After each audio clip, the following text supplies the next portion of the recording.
નમસ્કાર મિત્રો, આપણા આજના આ ત્રીજા પાઠની અંદર સર્વે વિદ્યાર્થી મિત્રોનું સ્વાગત છે. મિત્રો,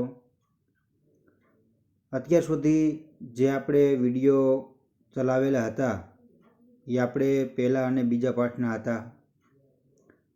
આજના લેક્ચરમાં આપણે પાઠ નંબર 3થી શરૂઆત કરીએ છીએ. મિત્રો, ત્રીજા પાઠનું આપણું ટાઇટલ છે કમ્પોઝરનો ઉપયોગ કરી સરળ વેબસાઇટની રચના. મિત્રો, આ પાઠની અંદર આખું તમારે વેબ પેજ તૈયાર કરવાનું છે. જેમ કે કોઈ પણ પ્રકારની આપ વેબસાઇટને ઉપયોગ કરો છો, ઓપન કરો છો, ઓપન કરતાની સાથે જે આપણને પ્રથમ પેજ જે જોવા મળે છે એને એક આપણા હોમ પેજ તરીકે ઓળખવામાં આવે છે. તો આ હોમ પેજ કેવું હોય, એમાં કેવી કેવી માહિતી હોય છે, તો આવા એક પેજની રચના કરવા માટે આપણે આ પાઠમાં શીખીશું. મિત્રો, આમ જોવા જઈએ તો આપણા 5 પોઈન્ટ ઉપર જ આપણો આ આખો પાઠ આપણે બનેલો છે. આ પાઠની અંદર આપણે 3.1, 2, 3 અને 4 આટલા પોઈન્ટ આપણે મિત્રો લેવાના છે.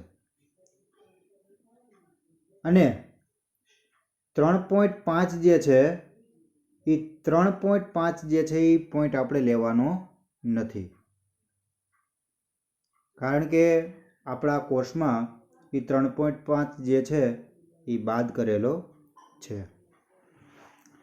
હવે મિત્રો, આપણે સૌ પ્રથમ પહેલાં આપણે ચર્ચા એ કરવાની છે કે કમ્પોઝરનો ઉપયોગ કરી સરળ વેબસાઇટની રચના. વેબસાઇટ બનાવવાની શા માટે જરૂર પડે છે? સૌ પ્રથમ પહેલાં તો આપણે આ વિચારવું જોઈએ અને સમજવું જોઈએ. તો વેબસાઇટની રચના કેવી રીતે કરી શકાય, બરાબર, અને શા માટે કરી શકાય છે, કેવા કેવા કાર્યો સાથે કરી શકાય છે, તો આ બધું આપણે આ પાઠની અંદર સમજવાનું છે. કે વેબસાઇટને પ્રદર્શિત કરવી એટલે કે તેના પાના, ચિત્ર અને સ્ટાઇલ શીટને એક વેબ સર્વર પર ખસેડવા. મિત્રો, વેબસાઇટ આપણે બનાવીએ તો એને આપણે સર્વર પર અપલોડ પણ કરવાની હોય છે, બરાબર. એમાં એક આપણે આપણું એકાઉન્ટ પણ ઓપન કરવાની જરૂર પડે છે, જેથી કરીને આપણી સાઇટ બનાવેલી જે છે એને આપણે એમાં અપલોડ પણ કરી શકાય. હવે આપણો 3.1 જે છે આખો પોઈન્ટ એ શરૂ કરતાં પહેલાં આપણે થોડુંક પાછું બેઝિક માહિતી મેળવી હવે આપણે 3.1 જે છે એ પોઈન્ટ ઉપર ચર્ચા કરીશું. જે 3.1 પોઈન્ટ આપણો રહેલો છે એ છે આપણી વેબસાઇટની અગત્યતા. તે આપણી વેબસાઇટ જે ક્રિએટ કરવી છે તો એની અગત્યતા શું છે? તો મિત્રો, આધુનિક યુગમાં કોઈ પણ વ્યવસાયમાં વેબસાઇટ ખૂબ જ અગત્યનો ભાગ ભજવે છે. એ આપ પણ જાણો છો. કોઈ પણ બિઝનેસ હોય, કોઈ પણ નાનો મોટો ધંધો હોય, તો મિત્રો એ ધંધાને સારી રીતે ચલાવવા માટે, એને માર્કેટમાં લાવવા માટે, ઓડિયન્સ, પબ્લિકને, પ્રેક્ષકોને ખ્યાલ આવે કે ભાઈ આપણે આ બિઝનેસ કરીએ છીએ, આવા હેતુસર એક આપણે વેબસાઇટને બનાવવાની જરૂર પડે છે. તો મિત્રો, આપણે જોવા જઈએ તો કઈ રીતે, તો કે વિશ્વ કક્ષાએ વ્યવસાયની એક રજૂઆતમાં મદદરૂપ બને છે. વેબસાઇટ આપણને મદદરૂપ ક્યાં થાય છે? તો કે આખી વિશ્વ કક્ષાએ વ્યવસાય એટલે કે ધંધો કરવા માટે આપણને આખી આ વેબસાઇટ જે છે એ મદદરૂપ થાય છે. કે આપણે કંપનીની અંદર જે પ્રોડક્શન કરતા હોઈએ છીએ એ પ્રોડક્શનને માર્કેટમાં કઈ રીતના બહાર પાડવું, ઓડિયન્સ, પ્રેક્ષકોને ખ્યાલ કેમ આવે કે ભાઈ આપણે આ પ્રોડક્શન બનાવીએ છીએ, તો એને જાણ માટે પણ એક આપણે સાઇટનો ઉપયોગ કરતા હોઈએ છીએ. આપણી કંપનીની સાઇટ હોય તો જેથી કરીને પ્રેક્ષકો પણ આપણી સાઇટ ઉપર આપણું પ્રોડક્શન, આપણે જે આઇટમ્સ બનાવીએ છીએ એની માહિતી મેળવી શકે છે.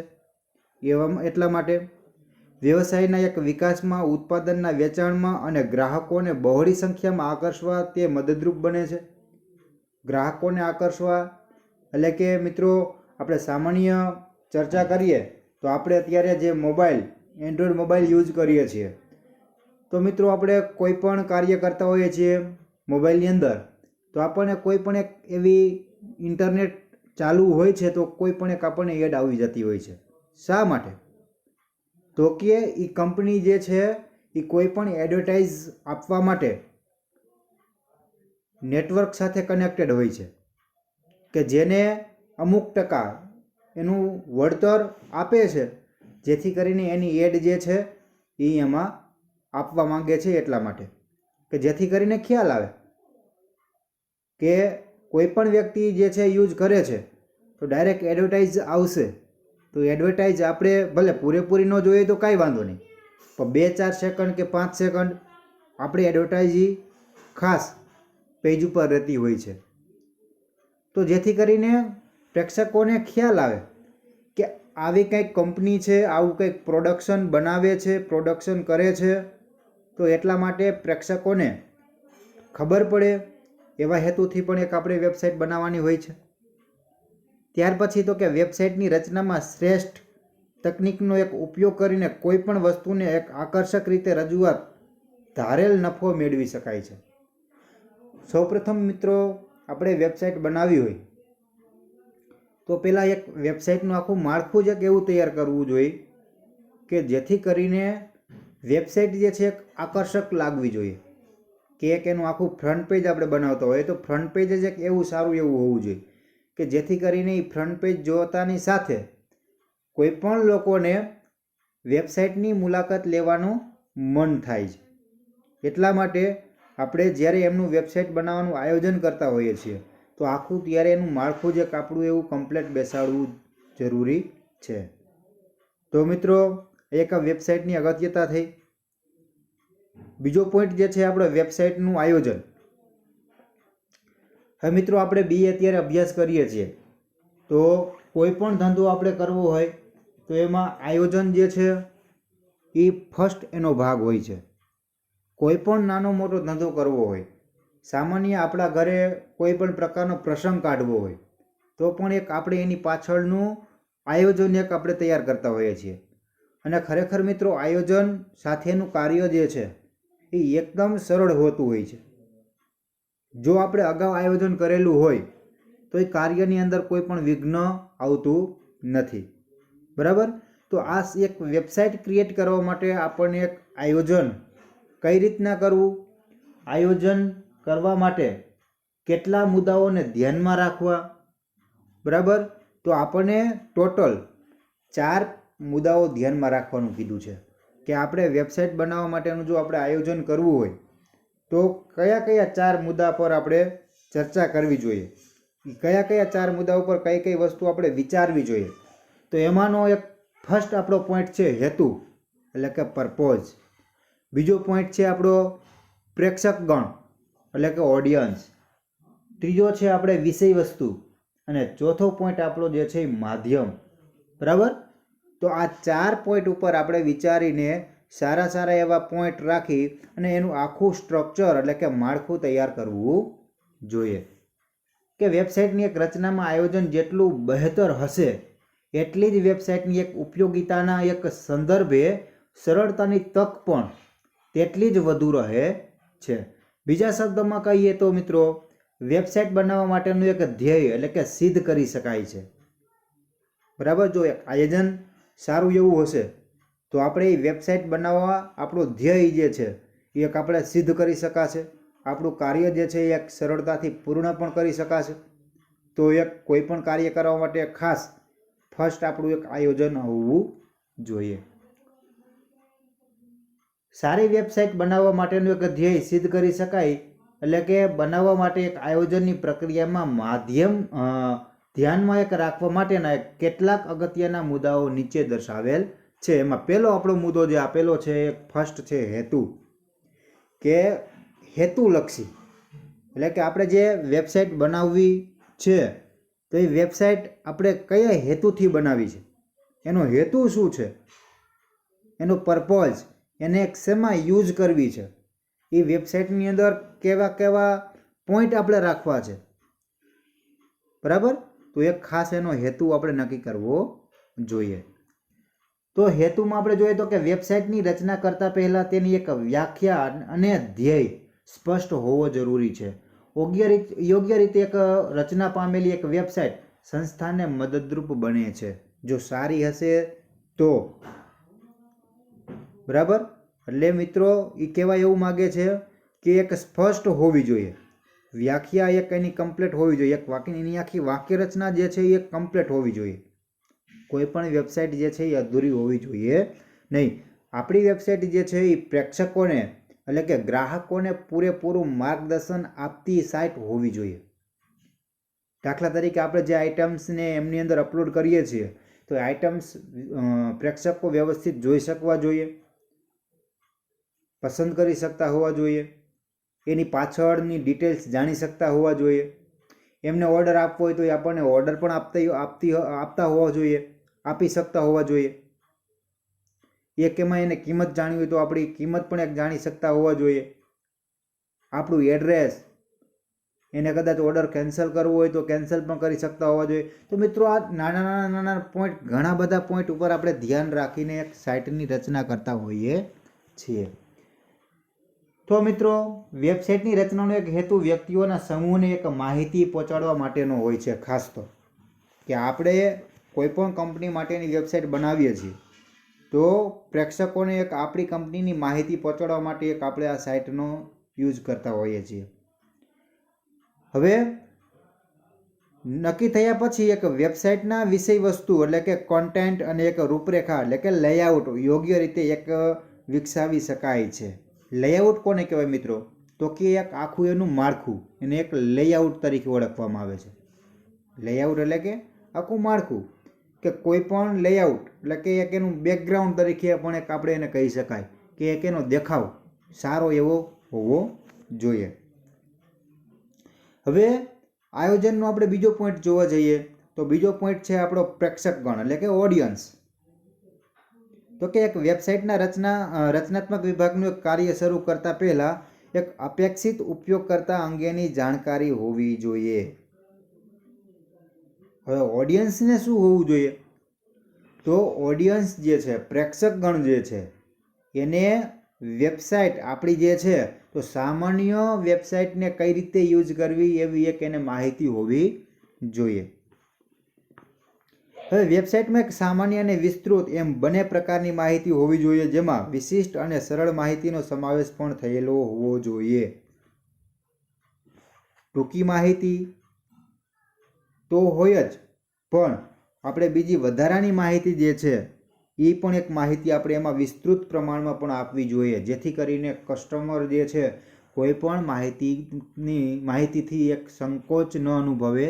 એટલા માટે વિસ્તૃત પ્રમાણમાં મિત્રો આમાં માહિતી પણ હોવી જોઈએ, તો જ આપણી સાઇટનો યુઝ પ્રેક્ષકો કરતા હોઈએ છે, બરાબર. હવે માહિતીના એક વિવિધ પ્રકાર એટલે કે વિસ્તૃત એટલે કે વિસ્તાર અને એક વિશેષતાના એક વેપારનો આધાર અપેક્ષિત પ્રેક્ષકો એક રુચિ પર રહેલો હોય છે. શું કહેવા માગે છે? માહિતીના વિવિધ પ્રકાર, વિસ્તાર અને વિશેષતા વ્યાપારનો આધાર એક અપેક્ષિત પ્રેક્ષકો રુચિ પર રહેલો હોય છે. હવે રુચિ એટલે કે અનુભવ, જે પ્રેક્ષકોને જે આઈટમ કદાચ એને મગજમાં બેસી જાય, એક એને રુચિ એટલે કે એનો અનુભવ એમ કે એનું મન કે એમ થાય કે નહીં ખરેખર બરાબર આઈટમ છે, તો એ આપણી સાઇટનો યુઝ કરીને પણ એ પરચેસ કરી શકે છે. હવે વેબસાઇટમાં જો એક વિશાળ ચિત્રાત્મક ફાઇલો રાખવામાં આવી હોય તો તેને ડાઉનલોડ થવામાં પણ એક ઘણો સમય લાગે છે. કેટલીક વાર ઉપયોગકર્તા એક આવી વિશાળ ફાઇલોની એક રાહ જોવામાં એક અધીરો બનીને એક સાઇટ છોડી દે છે. તો મિત્રો ખાસ કરીને મેઇન પોઈન્ટ આ ધ્યાનમાં રાખવો જોઈએ કે આપણે માહિતી કેવી હોવી જોઈએ. ભલે આપણે વધુ માહિતી અપલોડ કરવી જોઈએ, પણ મોટી માહિતી અપલોડ કરવી જોઈએ નહીં, જેથી કરીને કોઈ પણ પ્રેક્ષકને જોવામાં સરળતા પડે, લાંબી ન પડે, લોડિંગ ન થાય, એટલા માટે એક માહિતી જે છે એને ટૂંકી અને ટચ ફટોફટ પ્રેક્ષક જોઈ શકે એવી હોવી જોઈએ. નકર મિત્રો ઘણી બધી કંપનીઓ શું કેવું કરતી હોય છે, પોતાની પ્રોડક્ટ વેચવા માટે એના વિડીયોઝને પણ અપલોડ કરતી હોય છે. નો ડાઉટ વિડીયોઝ કરે તો પણ ચાલે, પણ કાં પછી વિડીયોઝ અમુક માત્રામાં નાના હોવા જોઈએ, પ્લસમાં એમની સાથે અમુક ઇમેજ પણ અપલોડ કરવા જોઈએ, જેથી કરીને પ્રેક્ષક જે છે, કસ્ટમર જે છે એ ઇમેજને જોઈને પણ એક ખરીદી કરતી હોય છે. તો એવી પણ એક માહિતી હોવી જોઈએ. દરેક આઇટમ્સની ડિટેલ્સ સારી એવી હોવી જોઈએ. કઈ કંપનીની આઇટમ્સ છે એ વ્યવસ્થિત જાણ એને હોવી જોઈએ. આપણે કાચો માલ કેવો યુઝ કરીએ છીએ એવી પણ એક આપણે માહિતી એમાં ઉમેરી શકીએ. બરાબર? તો આવી ઘણી બધી માહિતી જે છે આપણે એમાં ઉમેરવી જોઈએ. હવે મિત્રો ત્રીજો પોઈન્ટ આપણો છે વિષય વસ્તુ. તો કે વિષય વસ્તુ એટલે કે આપણા સાઇટની અંદર શું વિષય વસ્તુ રાખવી જોઈએ. બરાબર? તો એક આપણી વિષય વસ્તુ છે. બરાબર? તો આપણો પોઈન્ટ નંબર 3 કે વિષય વસ્તુ. તો કે વેબસાઇટમાં સંપૂર્ણ અને એક સુસંગત માહિતી હોવી એક અત્યંત જરૂરી છે.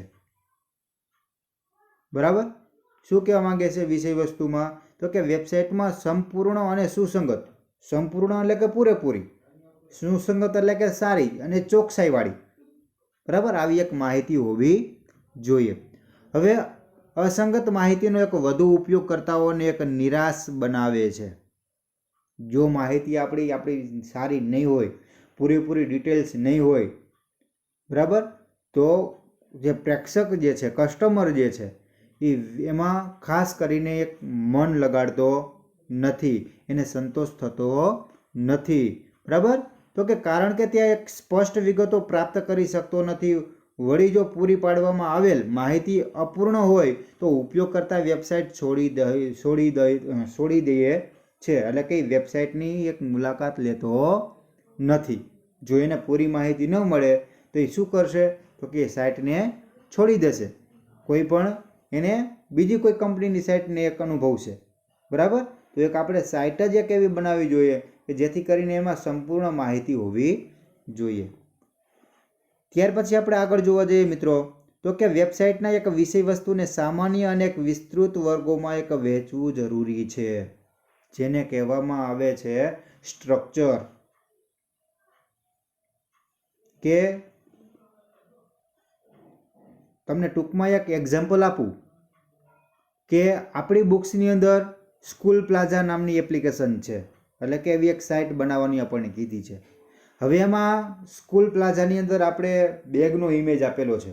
તો જેથી કરીને કસ્ટમર જે છે એ બેગ જોઈ શકે છે, એની કિંમત જોઈ શકે છે, કેટલી કિંમત છે. બરાબર? એડ કાર્ડ, ક્વોન્ટિટી કેટલી ખરીદવી છે, આ બધું વ્યવસ્થિત જોઈ શકે છે. હવે એને મિત્રો ખરીદવી હોય એને તો એના ઉપર ટચ કરીને ડાયરેક્ટ પરચેસ કરી શકે છે.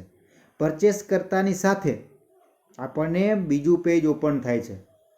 કઈ રીતના તમે પેમેન્ટ કરશો, તમારું એડ્રેસ, આ તે, એના ઉપર તમે ટચ કરશો તો કન્ફર્મેશન આપણી પાસે માંગશે. તો આવા સ્ટ્રક્ચર સ્ટેપ ટુ સ્ટેપ આપણે અનુભવ હોવો જોઈએ. ત્યાર પછી આપણે આગળ જોઈએ તો કે સામાન્ય એટલે કે વિષય વસ્તુ ઉપયોગ કરતા એક સમક્ષ સાઇટ, સંસ્થા, ઉત્પાદન અને એક સેવાઓ તથા અન્ય વસ્તુઓનું એક વિહંગાવલોકન એટલે કે ઓવરવ્યૂ પૂરું પાડે છે. માહિતીની એક સંક્ષિપ્ત એટલે કે સમજૂતી ઉપયોગકર્તાની એક શોધમાં મદદરૂપ નીવડે છે. તે યોગ્ય અને એક સ્પષ્ટ વિગતોનો નિર્દેશ કરે છે તથા સાઇટમાં આવેલ અન્ય ઉપલબ્ધ વસ્તુઓ માટેની એક જાણકારી પૂરી પાડે છે. વેબ પેજ પર એક વિપુલ પ્રમાણમાં એક વિષય વસ્તુ દર્શાવવાની હોય તો તેના લખાણોને એક નાના નાના વિભાગોમાં વહેંચી નાખવામાં આવે છે. હવે મિત્રો તમને બંનેનો એક ડિફરન્સ સમજાવું કે વેબ પેજ કોને કહેવાય અને વેબસાઇટ કોને કહેવાય. વેબસાઇટનું કોઈ પણ એક પેજ હોય છે તો એને એક વેબ પેજ તરીકે ઓળખવામાં આવે છે. પણ એક કરતાં વધારે પેજોના સમૂહને આપણે વેબસાઇટ તરીકે ઓળખવામાં આવે છે. પાછું તમને રિપીટ કરી દઉં મિત્રો. વેબ પેજ કોને કહે છે? તો કે વેબસાઇટનું કોઈ પણ માત્ર એક પેજ હોય એને વેબ પેજ કહે છે. અને વેબસાઇટ કોને કહેવાય? તો કે વેબ પેજોના સમૂહને, એટલે કે એક કરતાં વધારે પેજોનો સમાવેશ કરીને જે બનાવવામાં આવે છે એને આપણી વેબસાઇટ તરીકે ઓળખવામાં આવે છે. હવે માધ્યમ, તો કે વેબસાઇટનું માધ્યમ કેવું હોવું જોઈએ? તો કે વેબસાઇટની રૂપરેખાનું કદ કમ્પ્યુટર, સ્માર્ટફોન, ટેબ્લેટ્સ જેવા તમામ સાધનોને એક અનુરૂપ હોવું જોઈએ. કે આપણે એક વેબસાઇટ એવી તૈયાર કરવી જોઈએ કે જેથી કરીને કોઈ પણ ઇલેક્ટ્રિક ઘટકની અંદર ઓપન થતી હોવી જોઈએ. જેમ કે મોબાઈલ છે, ટેબ્લેટ છે, કમ્પ્યુટર છે, આવા ઇલેક્ટ્રિક ઘટકમાં આપણી વેબસાઇટ જે છે એ સરળતાથી ઓપન થવી જોઈએ. ને ઘણી વખત મિત્રો એવું થતું હોય છે કે કમ્પ્યુટરની સાઇટ જે છે એ અમુક સાઇટ જે છે એ મોબાઈલમાં ઓપન નથી થતી હોતી. આપણે સંપૂર્ણ જોઈએ તો અમુક એપ્લિકેશન જે છે આપણે કમ્પ્યુટરની અંદર નથી યુઝ કરી શકતા. મોબાઈલની એપ્લિકેશન જે છે કમ્પ્યુટરમાં નથી યુઝ કરી શકતા. શા માટે?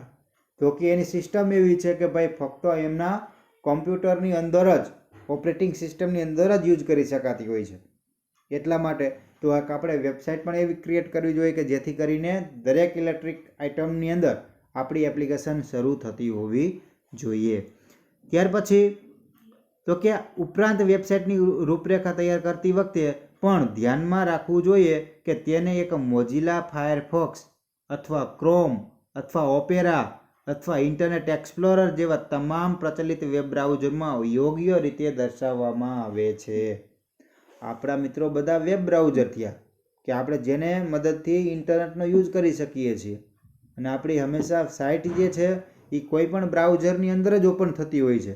બરાબર? તો આપણે આ આખા 4 પોઈન્ટ જે છે એ આપણા વેબસાઇટનું આખું આયોજન છે. આ 4 પોઈન્ટને ધ્યાનમાં રાખીને મિત્રો આપણે વેબસાઇટની રચના કરતા હોઈએ છીએ. તો મિત્રો હવે આના પછીના આપણે નેક્સ્ટ વિડીયોની અંદર આપણે જે નીચે તમને ઇમેજ દેખાય છે એ ઇમેજ પ્રમાણે એક આપણે વેબસાઇટનું પેજ તૈયાર કરવાનું છે. તો એ આપણે વિડીયો સાથે જોવાનું છે કે કઈ રીતના આપણે ઇમેજ લઈ શકાય છે, કઈ રીતની આપણે લાઇનિંગ, હોરિઝોન્ટલ, વર્ટિકલ, ટેબલ કઈ રીતના બનાવવું, આ ટોટલ જે છે એ કઈ રીતના આપણે લઈ શકાય છે. બરાબર? તો એ આપણે નેક્સ્ટ લેક્ચરની અંદર સમજશું મિત્રો. અસ્તુ આપણે અહીંયા આપણા પીરિયડને પૂર્ણ કરીએ છીએ. હરિઓમ.